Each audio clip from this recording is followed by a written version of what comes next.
Okay, welcome pong muli dito sa ating munting YouTube channel at ito ang inyong Pinoy Firearms Instructor. Bago tayo magpatuloy ay gusto ko lang munang basahin ang ating content ngayon na nagmula sa katanungan ni Menel Mengolio. Okay, ang sabi ni Menel Mengolio, paano malaman kung magandang klase yung para ordinance 7.45 limited? Okay, ito yung mga limited edition na ano. Okay, bago natin yan talakayin ay gusto ko lang kayong pasalamatan sa inyong pagla-like at pag-share ng ating mga videos dahil tayo ay umabot na ng 45,200 plus na mga subscribers. Yan ay dahil sa inyong pag-share ng ating mga videos at pagla-like. At lalo tigit maraming salamat do sa mga silent viewers na hindi nag-skip ng ads dahil kayo ay nakakatulong sa ating revenues na kung saan ang kita ng ating YouTube channel ay para sa ating pang-charity na itinutulong natin sa 6 na estudyante na mga anak na single parent.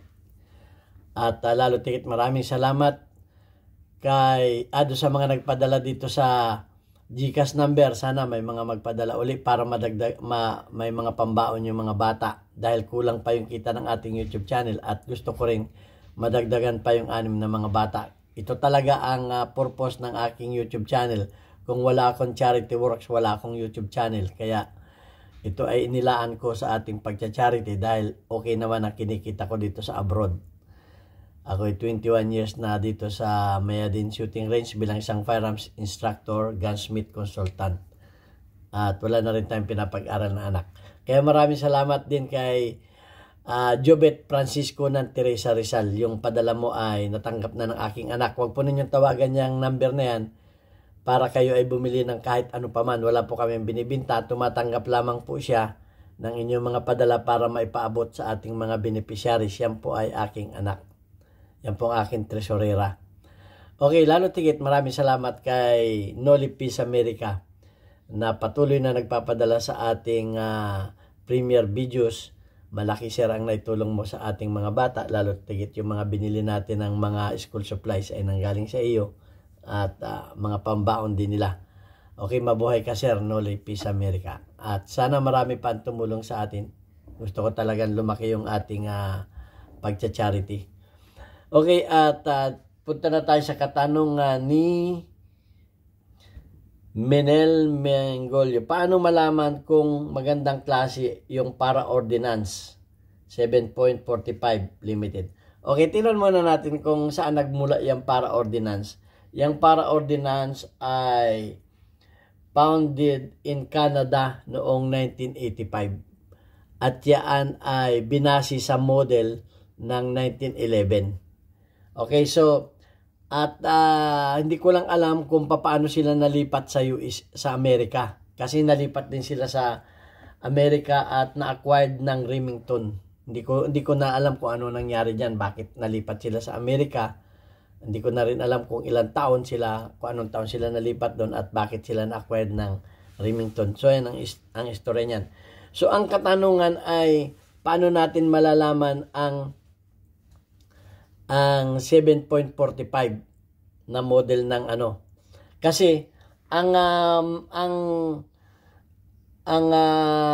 para ordnance ay maraming various na dinevelop na mga pistol caliber. Meron diyan 45, caliber 45, caliber 40 at 9mm. So marami rin silang various. At yung tinatanong mo na na okay, ano ang kagandahan ng malalaman natin kung bakit nagkamero ng LDA at DA. Ang ibig sabihin ng LDA ay light double action. Yun namang DA ay double action lamang. So alamin natin kung bakit maganda yan. Okay, so ang yung tinatanong mo na 7.45 ay maraming naging various yan. At sa research ko ay ito, papakita ko sa inyo. Saglit lang Okay. So, papakita ko lang sa inyo yung yung mga klase ng ano, ito yung mga klase ng 7.45. Meron diyang site ng original ng ano ng 1911. Ito namang isa ay Novax site, at meron ding yung hammer. Ito may hammer siya, yung pangkak, at ito naman ay wala na yung pangkak, pero ang hammer niya yung tinanggal na yung ano, yung para mo manual cock, pero may hammer din yan. So ayan ang mga modelo niyan ng, kaya pag kayo nakakita ng mga ganyan, ay wag mong sabihin na ay bakit ito may hammer, bakit ito hindi original, o bakit ito ay yung hammer nito ay pugot na, bakit hindi ito original. Meron talagang lumabas na mga ganyan. So ang importante diyan ay yung LDA. Ang LDA ay yung light double action trigger. Okay.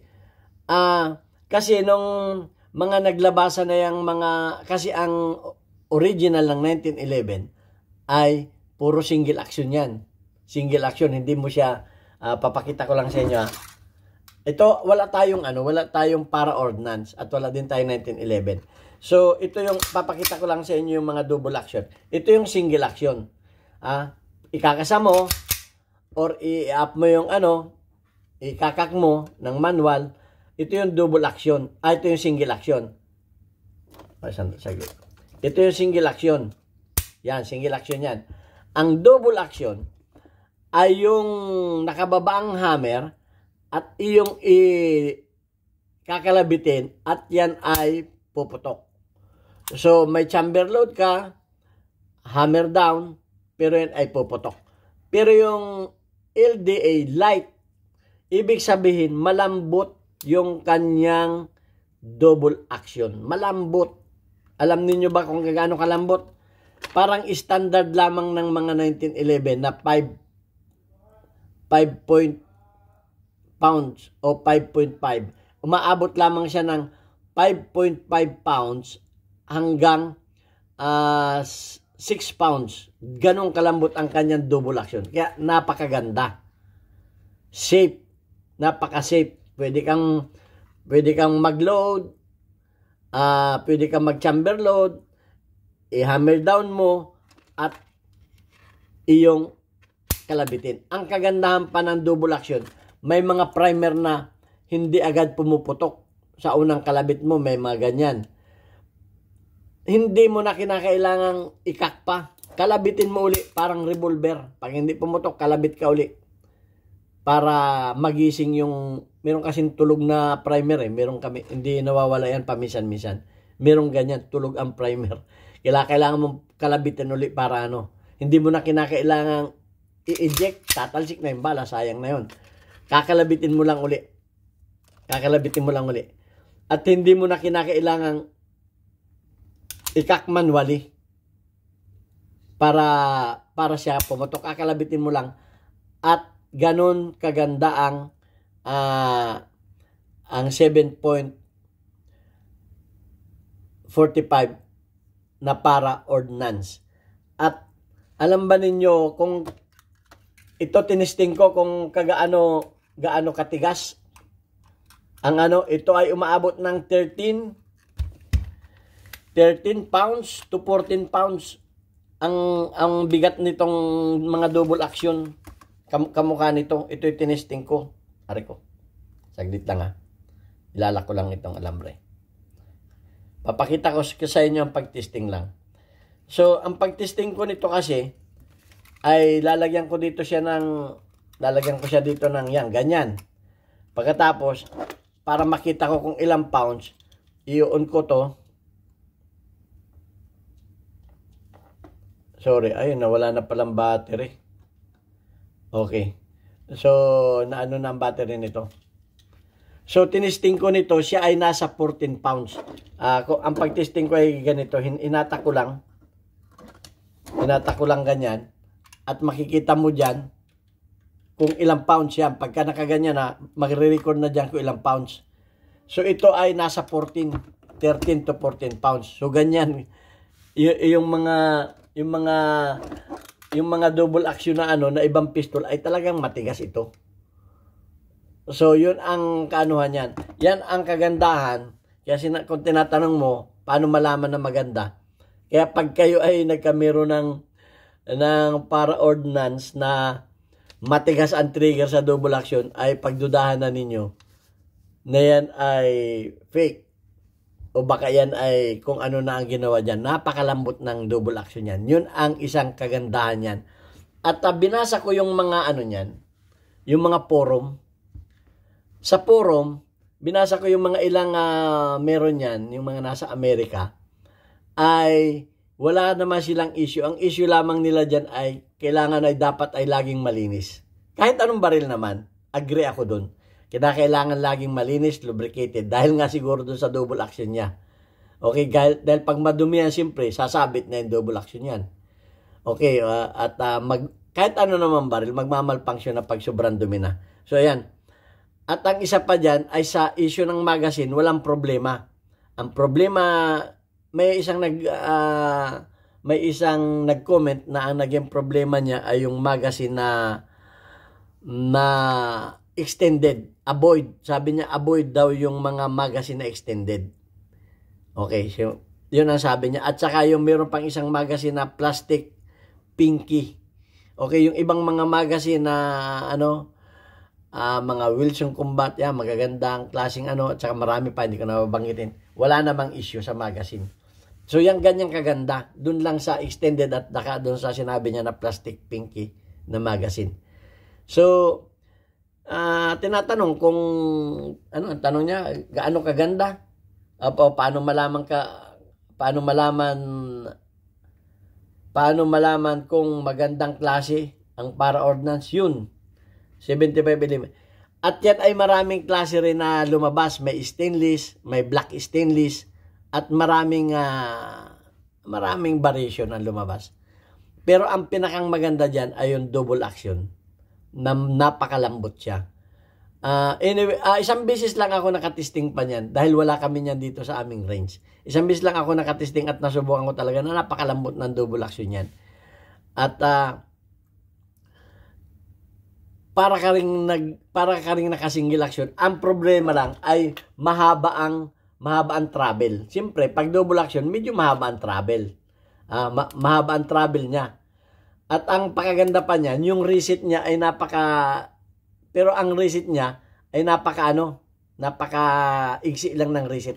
Mahaba lang siyempre yung arc travel niya ng trigger. Siyempre, double action yun. Per shot lang yun. Hindi naman yung kada putok. Pag per shot mo lang, medyo mahaba ang travel ng So, yun ang At yun nga, once lang ako na kasubok niyan, minsan may nagdala dito na member at may pinaayos lang sa akin na konti. Parang pinalinisan lang at nung tinisting ko nga ay napakaganda ng trigger. Yun ang isang maganda dyan. Hindi ko lang alam kung magkano ang price niyan. Basta't yan ay, ang sabi ay, na ng Remington. Na sa Amerika na nag-produce, from Canada noong 1985, at na-acquire ng Remington. Hindi ko lang alam kung anong taon. Sa Amerika na. At yun nga, marami siyang caliber, hindi lang 45, 40, at meron ding 9mm. Okay. So far, yan lang ang nalalaman ko sa para-ordnance. At kung may alam kayo ay i-comment ninyo para ma-share natin sa ating mga kasamang mga subscribers at sa ating community. Okay, at bago tayo magtapos ay babasahin ko lang ang ating community spotlight. Okay, kung meron pa kayong maiko-comment diyan ay idagdag na lamang ninyo dahil hindi naman lahat ay alam natin. Meron din tayong hindi nalalaman na nalalaman ninyo. Yun ang kalamangan ninyo sa akin. Ibibigay ko sa inyo yung aking alam, pero ibigay din naman ninyo yung alam ninyo para mapakinabangan natin. Okay, sabi nga, huwag tayong madamot . Okay, so tingnan lang natin yung ating mga weekly highlights of your most engaged. Make highlights of your most engaged audience members including your top commenters. Ito ang lumabas sa ating YouTube. Shout out kay Ragferns, meron kang 67 engagement. Shout out kay George Geographic, 99 engagement. Shout out kay Christine Lee, meron kang 56 engagement. Shout out kay Alex G, meron kang 1 engagement. At shout out kay Brian Butchupido, meron kang 32 engagement. At shout out sa mga kababayan ko sa aming bayan sa Pinamalayan, Oriental Mindoro. Doon sa dati kong machine shop, mayroon na kaming bagong burger, Papa Burger, na sa pagmamanage ng aking bunsong anak na si Elmer. Alvarez Street, Pinamalayan, Oriental Mindoro. Yung dati kong machine shop, meron na diyang Papa Burgers. At sa halagang 40 pesos, buy one take one, mapapa burger kayo sa sarap. Maraming salamat po.